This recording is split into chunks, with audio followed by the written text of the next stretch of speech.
I trka 10 nije puštena uz barijeru, idu Sonja Santino, odmah do nje Princess View, u drugom redu su tu Motul Sani uz barijeru i Tika Vujković na fastu i dalje na čelu Sonja Santino. Sonja Santino i Princess View vode ovu trku, na trećoj poziciji fast, četvrta za Sani, tu je i Đorđe Perović na Motulu, Džera Ljubin na začelju ove trke. Princess View i Željko Ilić su izašli na čelo trke, Sonja Santino i Slaven Jovanović sada na drugoj poziciji. Princess View i Sonja Santino. Sonja Santino i Slaven Jovanović napadaju s polja, drži se Princess View i Željko Ilić.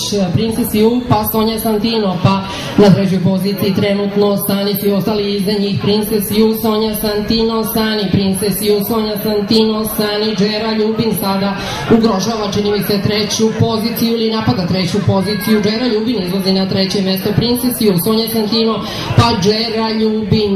Motul je tu sa Đorđem Perovićem, ali tu je i Sani. Dalje Princess View, Sonja Santino, Džera Ljubin.